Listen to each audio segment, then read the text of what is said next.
കണ്ണൂർ ജില്ലയിലെ അത്തായ കമ്മിറ്റി എന്ന് കേട്ടിട്ടില്ലേ? അതിൻ്റെ വിശേഷം നമുക്ക് ഇവരോട് അന്വേഷിക്കാം. അത്തായ കമ്മിറ്റി എന്ന് പറഞ്ഞാൽ തുടങ്ങിയിട്ട് 10-35 കൊല്ലമായി. ആദ്യമേ നമ്മൾ മുതിർന്ന ആൾക്കാർ ഇവിടെ തുടങ്ങിയത് പല ആൾക്കാരുണ്ട്. അപ്പോൾ അവരിപ്പോൾ എന്ന് പറഞ്ഞാൽ കുറേ ആൾക്കാർ മൺമറിഞ്ഞു പോയി. അതിനുശേഷമുള്ള ആൾക്കാരാണ് പിന്നെ ഇപ്പോൾ ഉള്ള നിലവിലുള്ള ഇപ്പോൾ ജമാൽ എന്ന് പറഞ്ഞ ഒരാളാണ്, ബി ജമാൽ. അവരിപ്പോൾ നിലവിലുണ്ട്. പിന്നെ ബാക്കി അതിൻ്റെ പിന്തുടർന്ന് ഇവിടെയുള്ള ദേശത്തുള്ള ഒരുവിധ പിള്ളേരെല്ലാം കൂടിയിട്ടാണ് ഇത് നടത്തിക്കൊണ്ട് പോകുന്നത്. എല്ലാ കൊല്ലം എന്ന് പറഞ്ഞാൽ ഈ നോമ്പ് വരുമ്പോൾ എന്ന് പറഞ്ഞാൽ അത്തായം വരുമ്പോൾ നോമ്പ് വരുമ്പോൾ എന്ന് പറഞ്ഞാൽ ഈ ദേശം എന്ന് പറഞ്ഞാൽ എപ്പോഴും ഉണർന്നിട്ടുണ്ടാവും. ദേശവാസികളെല്ലാവരും ഉണ്ടാവും, ഒരൊറ്റക്കെട്ടായിട്ട് പോകും. അപ്പം അതിനുള്ള സാമ്പത്തികമായിട്ടെന്ന് പറഞ്ഞാൽ ദേശത്തുള്ള പിള്ളേരും ദേശത്തുള്ള ആൾക്കാർ ഗൾഫിലുണ്ട്. ആ ഗൾഫിൽ നിന്ന് കൂടെ അടക്കം ആ പിരിവിടെ വരുന്നുണ്ട്. നോമ്പ് തുറക്കാനും അത്താത്തിനാലും ഒരു 10-5 മേൽപോട്ട ആൾക്കാർ വരുന്നുണ്ട്. ഈ നോമ്പ് 20 കഴിഞ്ഞാൽ ടോക്കണോ കാര്യം അങ്ങനത്തെ ഒന്നും വേണ്ട.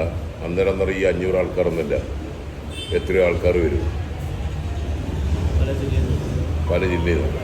ഇന്ന് ഓൾ കേരള എവിടെയുണ്ട് അവിടെ തന്നെ വരും. പിന്നെ അതിന് ശേഷം എന്ന് പറഞ്ഞാൽ ഇപ്പോൾ എന്ന് പറഞ്ഞാൽ ഒറീസ, ബംഗാളി ഇതെല്ലാം ഹിന്ദിക്കാരും കൂടി നമ്മുടെ നാട്ടിലുണ്ടല്ലോ. ഇപ്പോൾ അവരും കൂടി ഒരു സൗകര്യമായി മാറി.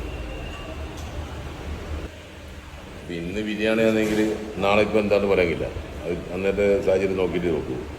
പിന്നെ ഇന്നലെ നെയ്ച്ചോറുണ്ടായിന്, അല്ലെങ്കിൽ പൊറോട്ട, നല്ല മസാല കഞ്ഞി, അതിനുള്ള കറി. ഇന്നലത്തെ പൊറോട്ടയ്ക്ക് എന്ന് പറഞ്ഞാൽ പൊറോട്ടയും ബീഫ് കറി ഉണ്ടായിന്, കഞ്ഞി ഉണ്ടായി.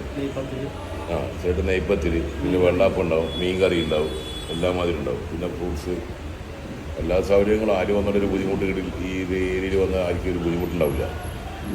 ഇതാണ് സിറ്റിക്കാരുടെ സ്വന്തം നാസർക്ക. ഈ നാസർക്ക പറഞ്ഞത് കേട്ടില്ലേ? നാസർക്കാൻ അറിയാത്ത ആൾക്കാർ ആരും ഉണ്ടാവില്ല, കണ്ണൂരിലുള്ള ആൾക്കാർ, കണ്ണൂർ സിറ്റിയിൽ എക്സ്പെഷ്യലി. അപ്പോൾ ഇത് അത്തായ കമ്മിറ്റിയിൽ പിന്നെ ഫുഡ് കഴിക്കുന്ന ആൾക്കാരും സൗകര്യങ്ങളും എല്ലാം ഉണ്ട്.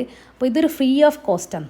35 വർഷമായിട്ട് കണ്ണൂർ ജില്ലയിൽ ഇങ്ങനൊരു അത്തായ കമ്മിറ്റി റമദാനിൽ മാത്രമാണ് പ്രവർത്തിച്ചുകൊണ്ടിരിക്കുന്നത്. അത് നമ്മളെ കേരളത്തിൽ തന്നെ 14 ജില്ലയിൽ കണ്ണൂരിൻ്റെ ഒരു അഹങ്കാരം തന്നെ പറയാം. മാഷാ അല്ലാഹ്, കലാകാലം ഇത് നിലനിർത്താനും അതിനെ പഠിച്ചോൻ തൗഫീക്ക് ചെയ്യട്ട്. അതുപോലെ ടോക്കൺ എടുത്ത ആൾക്കാരുടെ ഡീറ്റെയിൽസാണിത്. ഉച്ചയ്ക്ക് 2 മണി മുതൽ 5 മണി വരെ ടോക്കൺ എടുത്തു കഴിഞ്ഞാൽ പേര് അവിടെ എഴുതി വെക്കും. നിങ്ങൾക്ക് അത്തായത്തിന് 2 മണി മുതൽ 4 മണി വരെ വന്നിട്ട് അത്തായം ബേക്കാവുന്നതാണ്. അപ്പോൾ നിങ്ങൾക്കും എന്തെങ്കിലും ഇതിൻ്റെ ഫണ്ട് റേസിങ് അങ്ങനെ എന്തെങ്കിലും ആഗ്രഹം ഉണ്ടെങ്കിൽ ഇതിൻ്റെ പുറത്തന്നെ ഡീറ്റെയിൽസ് ഉണ്ട്, നിങ്ങൾക്ക് വേണമെങ്കിൽ അയച്ചു കൊടുക്കുക, എന്തെങ്കിലും ചെയ്യാം. ഇനിയിപ്പോൾ ₹1 കൊടുത്തിട്ടില്ലെങ്കിലും നിങ്ങൾ റമദാൻ മാസം ഫുഡ് കഴിക്കാണ്ട് ഒരു ബുദ്ധിമുട്ടാവുകയില്ല. റെയിൽവേ സ്റ്റേഷനിലോ യാത്രക്കാരോ എന്തെങ്കിലും ഒരു അവസ്ഥ വന്നിട്ട് കണ്ണൂർ എത്തിപ്പെടുന്നതാണെങ്കിൽ നിങ്ങൾക്ക് ഇവിടെ വന്നിട്ട് അത്തായം വെക്കാം കേട്ടോ. അപ്പോൾ മാക്സിമം ഷെയർ ചെയ്ത് കൊടുക്കുക. ഒരുപാട് ആൾക്കാർക്ക് ഈ ഒരു സംഭവം അറിയില്ല. അപ്പോൾ ഈ ഒരു തിരക്ക് അത്തായം വെക്കുന്നല്ല, അതിൻ്റെ കാര്യങ്ങളെല്ലാം കേൾക്കണമെങ്കിൽ പേജ് എന്തായാലും ഫോളോ ചെയ്തിട്ടോ. അടുത്തത് ഇതിൻ്റെ സ്റ്റോറിയാണ്. Thank you for watching from Jugnu spotlight.